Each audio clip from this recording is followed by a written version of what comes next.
আপনি যাই কিছু তৈরি করেন না কেন সেটা গ্লোবাল অডিয়েন্সের কাছে নিয়ে যাওয়ার জন্য অবশ্যই আপনার একটা ওয়েব ইন্টারফেস লাগবে। তো এই জন্য ইন্টারনেটের শুরু থেকেও ওয়েব ডেভেলপমেন্ট ছিল, এখনও আছে এবং ইন ফিউচারেও অবশ্যই থাকবে।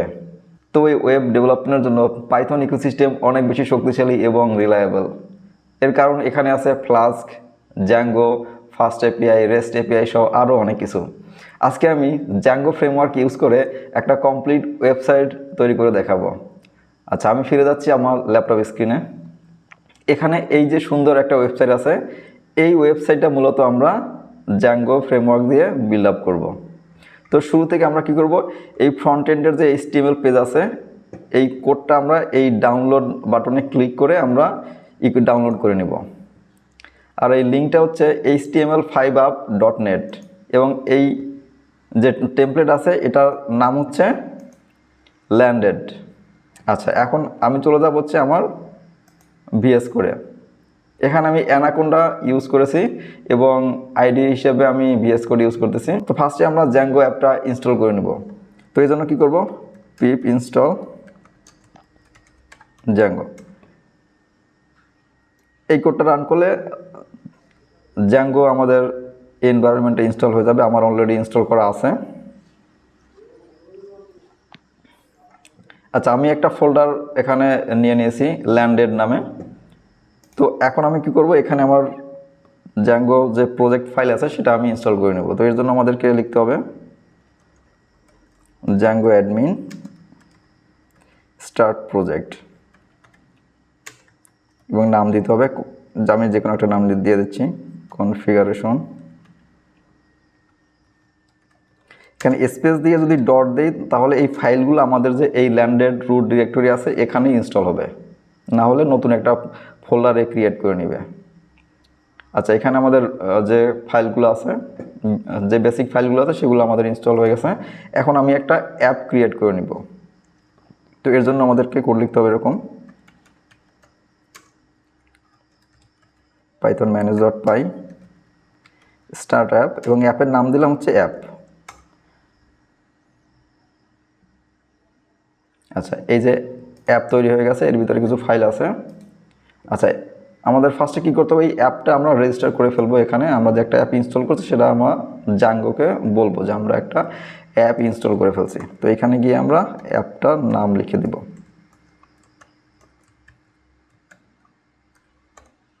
আচ্ছা, এরপরে যেটা করব, এই অ্যাপ ফোল্ডারে এসে আমি দুইটা ফোল্ডার ক্রিয়েট করব। একটা নাম হচ্ছে স্ট্যাটিক, আর একটা ফোল্ডার ক্রিয়েট করব নাম হচ্ছে টেমপ্লেটস। এই টেমপ্লেটসের ভিতরে আমরা রাখবো হচ্ছে আমরা যে ফাইলগুলো আগে ডাউনলোড করেছিলাম এখান থেকে যে আমাদের HTML ফাইল আছে এই ফাইলটা আমরা নিব হচ্ছে এই টেমপ্লেটসের ভিতরে। এবং আর কিছু আমাদের ফাইল আছে অ্যাসেটস এবং ইমেজেস, এই দুইটা ফোল্ডার আমরা নিয়ে নেব হচ্ছে স্ট্যাটিক যে ফোল্ডার আছে এখানে। এই যে আমরা নিয়ে নিছি। এরপরে আমরা যেটা করব সেটা হচ্ছে আমরা অ্যাপের ভিতরে যে ভিউজ আছে, ভিউজে আমরা লিখব যে আমরা এই HTML ফাইলগুলো আমরা রেন্ডার করব, যে এটা আমরা এই ভিউজের ভিতরে লিখে রেন্ডার করব। তো আমরা কি করব, তো আমরা এখন ফাংশন বেসড কিছু ভিউজ লিখব। প্রথম ফাংশন নাম দিলাম home, parameter request, return render request. এখানে আমরা নাম দেব হচ্ছে, প্রথমে আমরা হোম পেজে রাখবো হচ্ছে ইন্ডেক্সটাকে, index.html। Next function elements,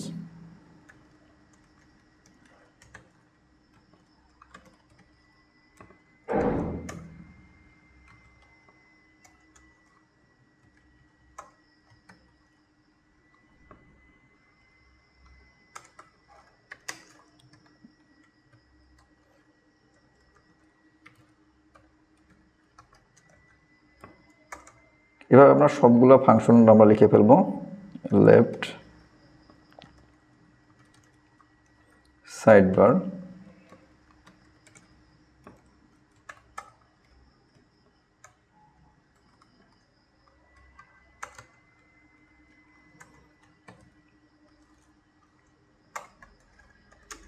request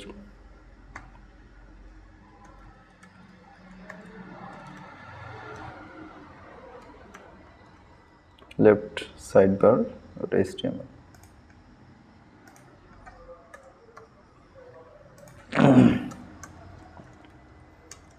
এরপর হচ্ছে right sidebar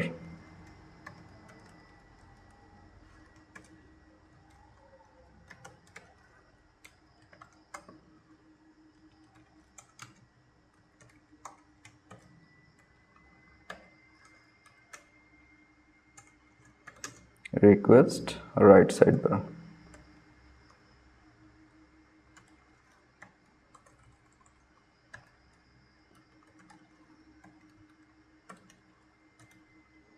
right sidebar .html হচ্ছে no sidebar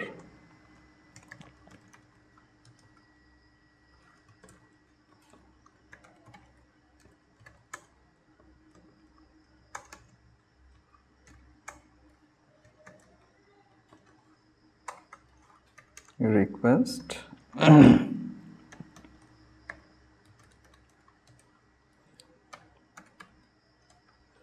আচ্ছা আমরা তাহলে আমাদের যে এই HTML ফাইলগুলো আছে এগুলো রেন্ডার করার জন্য আমরা এই ভিউজগুলো লিখলাম এখন এই ভিউজগুলো আমরা কি করব একটা URL ফাইল ক্রিয়েট করে সেখান থেকে রাউটিং করব urls.py আচ্ছা এখন আমরা কয়টা ফাংশন ইম্পোর্ট করব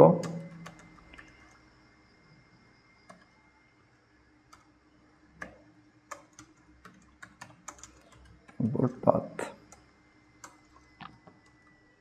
এবং ভিউজের ভিতরে যে ফাংশনগুলো আছে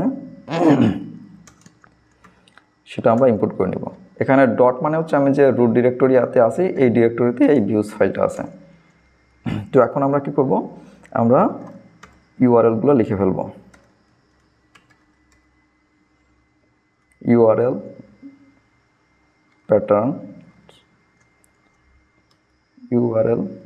patterns is equal to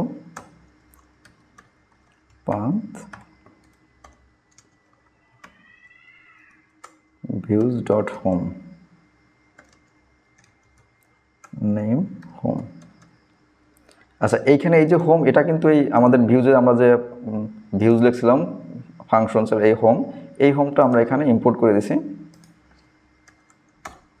এভাবে আমরা সব ফাংশনগুলো এখানে ইম্পোর্ট করে দেব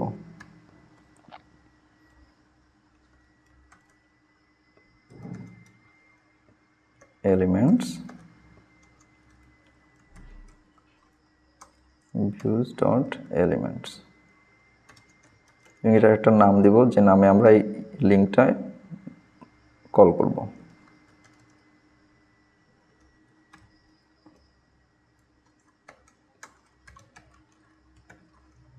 এরপর আছে left sidebar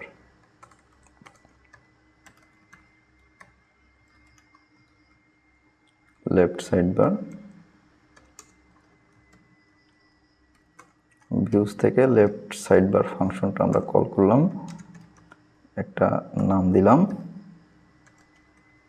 left sidebar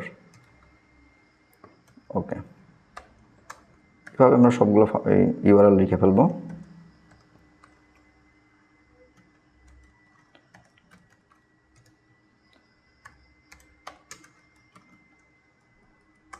views right sidebar name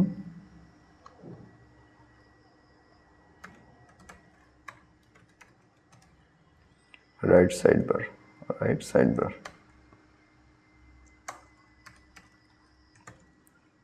এরপর হচ্ছে no sidebar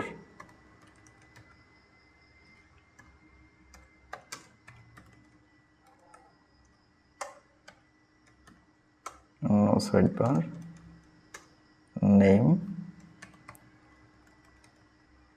no sidebar ওকে এখন এই URL আমাদের অ্যাপের যে URLটা আছে এটা মেইন আমাদের URL ফাইলের সাথে আমাদেরকে লিংক করে দিতে হবে এখান থেকে আমি একটা ফাংশন ইনক্লুড করে নিলাম include path ইনক্লুড app.urls। ওকে, আচ্ছা কাজ শেষ আমাদের।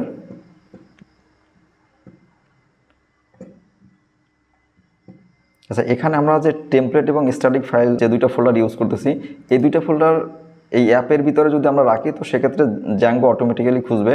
আর এই দুইটা ফোল্ডার যদি অন্য কোথাও রাখি তো সেক্ষেত্রে আমাদেরকে সেটিংসে এসে আমাদেরকে এই টেমপ্লেটের যে ডিরেক্টরি আছে এখানে আমাদেরকে পাথ দেখা দিতে হবে এবং স্ট্যাটিকের জন্য আমাদেরকে এই লিঙ্কটা এখানে ইনক্লুড করে দিতে হবে। আচ্ছা এই মোটামুটি কাজ শেষ।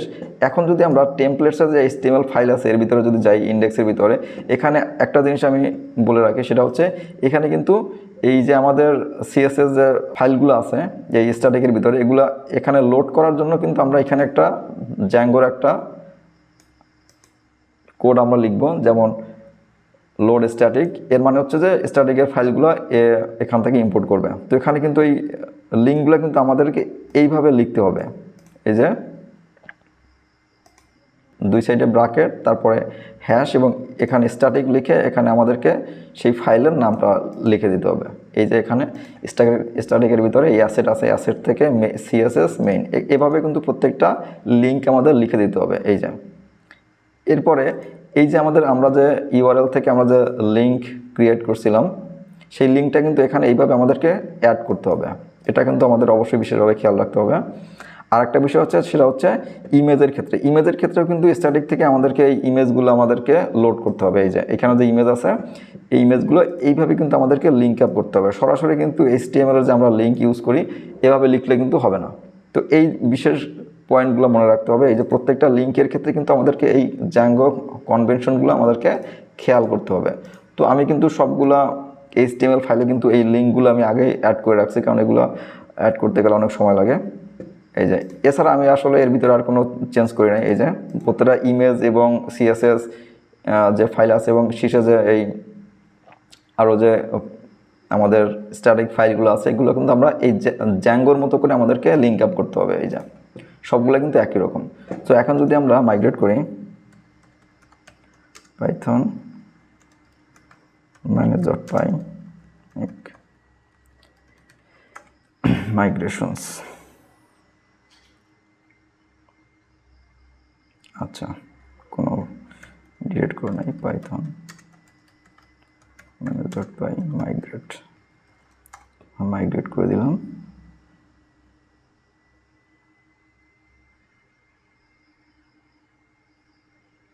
আচ্ছা এখন আমরা সার্ভারটা রান করব।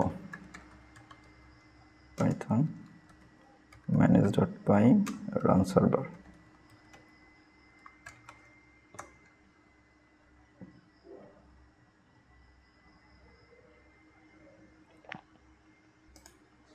আচ্ছা আমরা যদি এখন এই যে আমাদের লিঙ্ক দেওয়া আছে এই লিঙ্কে যদি ক্লিক করি তাহলে আমাদের ওয়েবসাইট ওপেন হবে। এই যে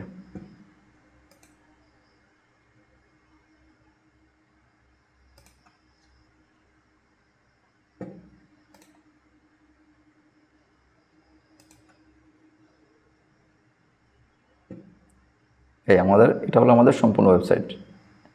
এটা ল্যান্ডিং পেজ কিংবা পোর্টফোলিও হিসেবে আমরা ইউজ করতে পারবো। আচ্ছা আরেকটা বিষয় বলি, এখানে কিন্তু এই ইমেজগুলো শো করতেছে না। এখানে যেমন এই ইমেজগুলো আছে এই ইমেজগুলো শো করে না। এই ইমেজগুলো শো না করার অন্যতম রিজন হলো কি, এরা এই ইমেজগুলো কিন্তু আমাদের দেয় নাই। আমরা যখন ফাইলগুলো নিয়ে নিয়েছিলাম ডাউনলোড করে, এখানে কিন্তু এই ইমেজগুলো আমাদের দিছে। এরা কিন্তু এরা যে ইমেজগুলো শো করছে এই ইমেজগুলো কিন্তু আমাদেরকে দেয় না, এই জন্য এই ইমেজগুলো লোড হয় নাই। তো এর হয়তো কোনো একটা কারণ আছে যে ছবিগুলো হয়তো কপিরাইট আছে, তো এই জন্য হয়তো ইমেজগুলো আমাদের দেয় নাই, কিন্তু বাদবাকি ফুল ওয়েবসাইট কিন্তু একই রকম আছে। তো এভাবে আমরা জ্যাঙ্গো ফ্রেমওয়ার্ক ইউজ করে আরও কমপ্লিকেটেড এবং রোবাস্ট ওয়েব অ্যাপ্লিকেশন তৈরি করতে পারবো।